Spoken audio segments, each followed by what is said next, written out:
E aí galera, beleza? Aqui é o Bruno Castro e esse é mais um vídeo do setor 2814. E no vídeo de hoje vamos falar sobre os personagens que inspiraram o maior de todos, o Superman. É aquela verdade verdadeira, tudo que é bom se copia e muitas vezes a cópia tem chance de se tornar melhor que o original. Por exemplo, a Marvel vive copiando a DC e acaba melhorando um ou outro personagem.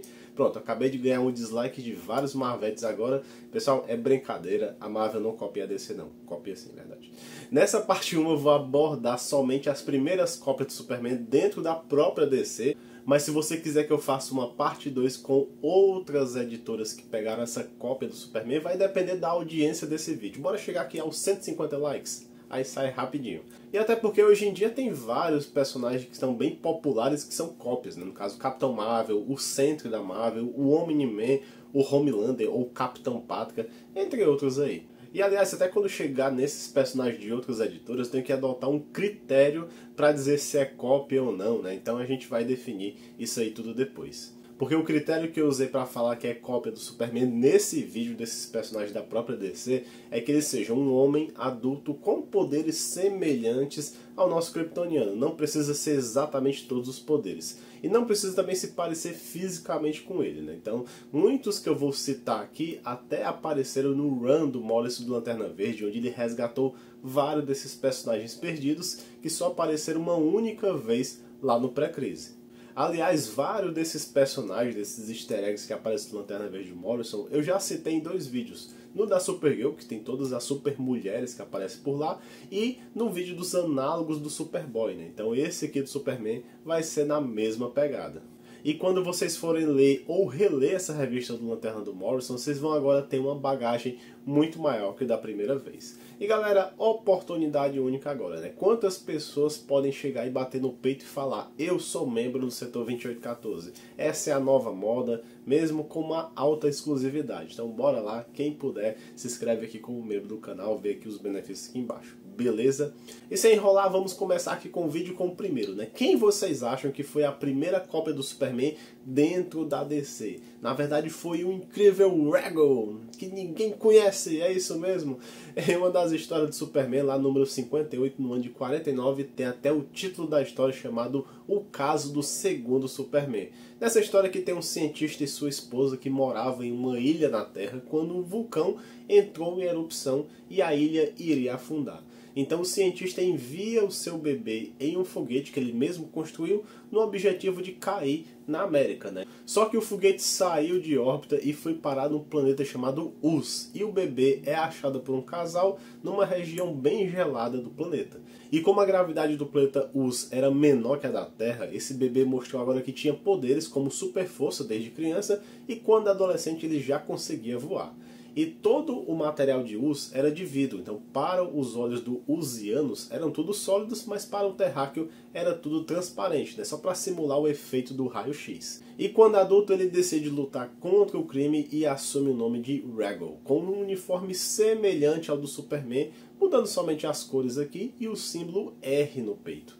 E nessa história é bem simples, né? O Superman vai ajudar o Regal contra um vilão lá do planeta Uz. E para você que assistiu o vídeo das cópias do Superboy, esse conceito, né, de ter um bebê na Terra ser enviado para um outro planeta sem querer, já foi utilizado com dois personagens, o Power Boy e o Mighty Boy.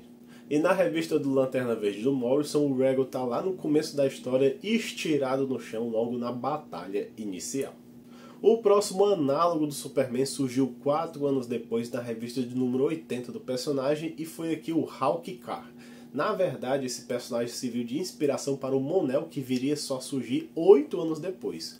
O Hawk-Car nasceu no planeta Toron, que estava no mesmo sistema solar de Krypton, né? E um certo dia o Hawk precisou fazer um pouso de emergência em Krypton e o Jor-El ajudou a consertar a nave, mas a explosão de Krypton afetou a nave do Hawk, que ele ficou em animação suspensa por uns 20 e poucos anos e depois ele vai parar na Terra e o Superman o ajuda. E a cena do Hawk-Car e do Mon-El inconscientes, né, quando chega na Terra e o Clark até lendo um papel com algumas instruções, são praticamente idênticas. E até por conta do ano que essa história surgiu, podemos até falar que essa pode ser a versão do Mon-El na Terra 2, né? Seria uma boa explicação para isso. E termina a história com o Hawk K e o Superman se chamando de irmãos, né? Algo bem recorrente quando aparece algum personagem com poderes análogos desde quando Superman era Superboy. E como não podia faltar, o Hawk K aparece na revista do Lanterna Verde do Morrison, e a modificação aqui que ele perdeu o K do primeiro nome, né? Não sei por que isso. E até também aqui é citado o planeta natal dele, né, que é o Toron, e é muito legal ver esses personagens resgatados. E só para fechar sobre ele, ele tinha os mesmos poderes do Superman, só que em escala um pouco menor. O próximo seria o Future Man, ou Homem do Futuro. Seu nome verdadeiro é o XL49 e ele é um historiador de centenas de anos no futuro, e ele estava interessado em saber uma parte perdida da história, que seria: será que o Superman se casou com a Lois? Então os cientistas do futuro deram ao XL49 poderes idênticos ao do Superman, e ele veio ao passado em uma bolha do tempo parecida com a da Legião, que é engraçado que a Legião tinha sido criada um mês antes. Então será que isso aqui foi coincidência? Na verdade, o editor Mort Heisig, que cuidava de todas as histórias do Superman naquela época, ele adorava copiar coisas que aconteceu antes na cara dura. Então não duvido nada ter sido uma própria cópia da Legião também, né? Mas voltando aqui à história, o XL49 chegou nos anos 50, adotou outra identidade e após salvar a Lois, ele revelou seus poderes para ela e a pede em casamento. Ela até aceita se casar porque, assim, é outra coisa recorrente nessas histórias do pré-crise, né? A Lois Lane só tinha uma função além de ser repórter, é querer se casar com o Superman, só que o Superman não queria casamento porque ele tinha que salvar o planeta e tudo mais, tudo uma desculpa, né? Então, sempre que aparecia um outro personagem pedindo para casar com a Lois, ela pensava só um pouquinho e já aceitava logo, porque já que o Superman não me quis, né? Então beleza. E quando ela e o seu novo noivo estavam para ir para o futuro, o Clark escreve uma mensagem numa placa com o nome dos melhores amigos da Lois para ficar como lembrança. Pouco tempo após ela partir, a Lois retorna falando que vai ficar no presente porque ela identificou a mensagem secreta falando "eu te amo", né? E por mais que o Superman ficasse pensando: nossa, mas será que eu escrevi isso mesmo? Ela falou que não importa, que não negasse que um dia eles iam se casar. Mas no fim foi o Future Man que deu uma de Cupido e ele que fez esse jogo de palavras. O próximo aqui seria o Hyperman, que nasceu no planeta Zoron, que explodiu, assim como aconteceu em Krypton, né? Então ele acabou sendo um bebê, o único sobrevivente, enviado para um outro planeta chamado Oceania, que tem a gravidade menor que Zoron, então por isso ele acabou ganhando poderes por lá. Aí depois esse bebê foi adotado pela família King e ganhou o nome de Chester King, né? Sempre tem que ter a inicial CK também como padrão. E ele morou também numa cidade pequena até virar o Hyperboy, mas não confundir com o outro Hyperboy que eu falei no outro vídeo, né? São diferentes. E quando adulto ele se muda para a cidade Macrópolis, eu adoro esses nomes quase iguais aqui, e se tornou o quê? Adivinha que profissão ele escolheu? Isso mesmo, professor de matemática. Não, é repórter mesmo. E aí tinha até uma outra repórter chamada Lydia Long, né, que também queria se casar com ele, ou LL de novo. E para não perder o padrão, a criptonita dele é chamada Zoronita, já que ele veio do planeta Zoron, né, faz sentido. E eu acho que a grande mudança é o nome da fortaleza, né, que era Fortaleza dos Segredos e era debaixo d'água. Mas o melhor dessa história é que o Superman foi bem FDP aqui. É uma coisa até padrão para a sua versão da Terra 1 pré-crise, né? Porque assim, como eu falei, ele não queria saber de casamento e o Hyperman tinha o mesmo pensamento. Então o que o nosso amigo da onça kryptoniano fez, né? Ele deu um jeito de tirar os poderes do Hyperman, forçando ele a se aposentar, e agora ele não poderia ser mais herói, então poderia se casar com a Lydia do seu planeta. E outro detalhe para quem viu o vídeo lá do Superboy, eu falei lá que tinha o Hyperboy e a Hyperfamília, que incluía até um pai chamado Hyperman. Mas essa é uma história que surgiu 8 anos depois desse Hyperman original. Aí você pensa, né? Não, beleza, teve 2 Hyperman, cada um no seu planeta, mas lá no arco do Lanterna do Morrison, ele meio que deixa no ar que o Hyperman que tinha a família, né, Hyperfamília aqui no caso, ele fingiu ser o Hyperman original desse planeta chamado Oceania e tudo mais. Então aparentemente foi o mesmo personagem nesse retcon. E vamos agora falar do Astounding Man, né? Seria o Homem Surpreendente. Vou até falar a versão traduzida aqui que fica mais fácil. Que foi uma das cópias do Superman que apareceu na revista da Lois Lane. Então, se apareceu na revista da Lois, você já deve imaginar mais ou menos que é o plot, né? Um certo dia uma nave pousa na Terra e ninguém sai dela se apresentando. Então a Lois, muito curiosa, entra dentro dessa nave e ela mesma decola sozinha, e aqui aparece o homem surpreendente do nada e diz que ama a Lois e quer casar com ela. Ele explica que é do planeta chamado Roxxon e vinha observando a Lois faz muito tempo e implora que ela aceite o pedido. Então, como eu já falei antes, desesperada para ser aceita por alguém, a Lois acaba topando, e nesse planeta é tudo mil maravilhas, ele até como casal são bem invejados pela população e tudo mais. E quando a esmola é muito grande, a gente sabe, né? Esse homem surpreendente quis contar até sua verdadeira identidade, e na verdade ele só era um androide controlado por um velho chamado Uga Muga. E como estamos falando do pré-crise, a Lois, como prometeu que ia casar não importava o que, né? Então ela falou, tá bom, vai ter casamento sim. Só que a Lois, pelo menos aqui, foi esperta. Ela pediu ajuda ao Superman, e quem se casou foi um androide também idêntico a Lois, controlado por uma velhinha chamada Gina. Então todo mundo ficou aqui feliz para sempre. Outro que aparece na revista da Lois é o Super Meio ou Super Macho, também vou falar aqui a versão traduzida. E já mostra que a Lois aqui é meio perturbada e não aprende, né? Porque surge outra nave, ela vai lá, entra de intrometida lá e leva até o planeta chamado Sumar. E lá ela conhece uma cópia sua, a repórter Crystal Gunnyrock, pelo menos não é a inicial igual, né, ele aqui. E ela trabalhava no Daily Globe, né? E nesse mundo tem o herói, o Super Macho, que é o oposto do Superman no seguinte sentido. O Superman tem os poderes com o sol amarelo e aqui o Super Macho tem com o sol vermelho. E nesse mundo o Daily Globe é um jornal satélite, né? E a Crystal trabalha lá com um repórter chamado Ernie Brimba, que a Lois reconhece ter a mesma personalidade do Clark, né? E é claro que, previsível o negócio, ele é o Super Macho disfarçado. E a diferença nesse mundo é que o Super Macho que quer casar de toda forma com a Crystal e ela não quer de jeito nenhum. E na história a Crystal só queria que a Lois a substituísse no jornal para que ela se curasse de uma doença. E vemos aqui que o estilo da bota e até um acessório que tem aqui meio que no ombro do Super Macho era bem idêntico com o do Homem do Futuro. Isso porque as duas histórias foram criadas pela mesma pessoa, o Kurt Schaffenberger. O próximo aqui seria o Vartox, né, o campeão do planeta Valeron. Essa foi a cópia do Superman que mais apareceu no pré-crise, que já era de bronze para frente. Em sua primeira história ele só queria achar a pessoa que foi responsável pela morte da sua esposa.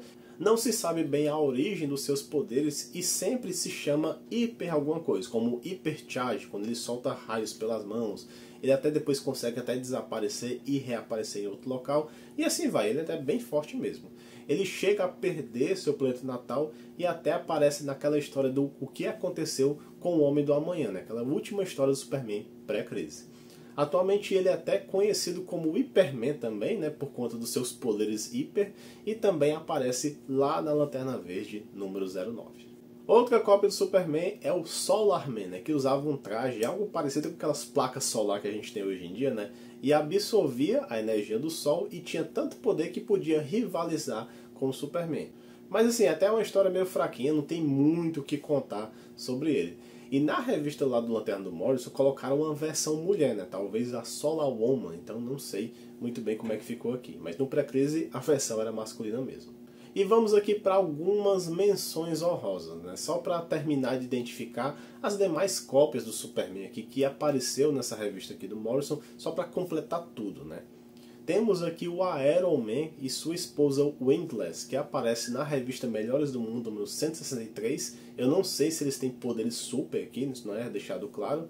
Esse outro aqui, verde e amarelo, é o Dino Man, que dá pra ver que ele voava, soltava alguns tipos de raios pelas mãos, até um deles é um raio congelante. E tem também aqui o Log e seu animal de estimação chamado Kisto, que estavam caídos aqui. Eles aparecem originalmente na World's Finest número 124 e ele podia lutar de igual para igual com o Superman.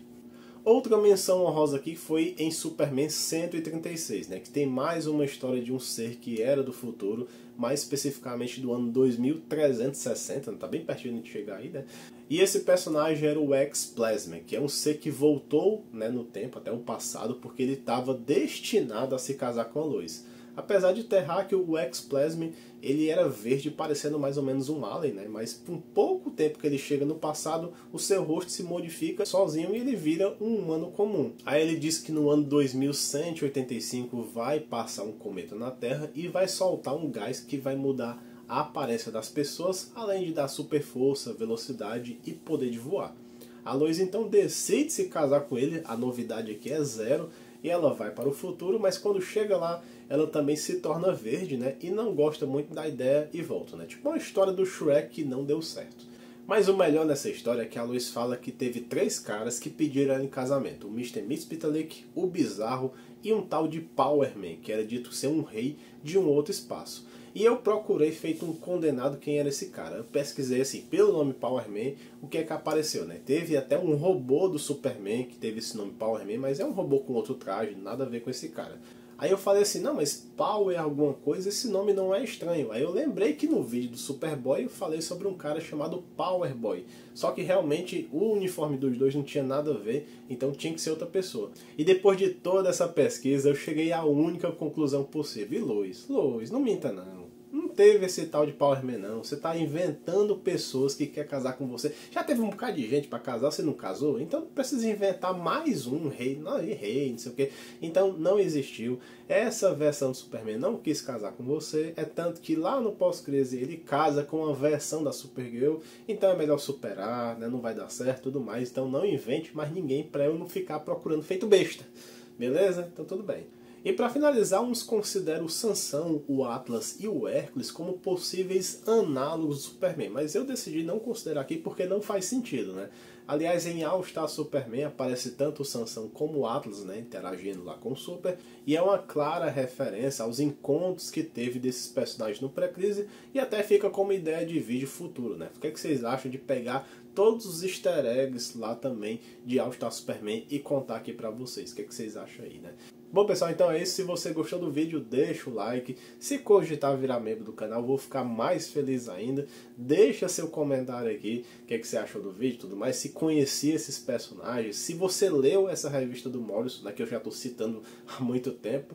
Então é isso. Até o próximo vídeo e valeu!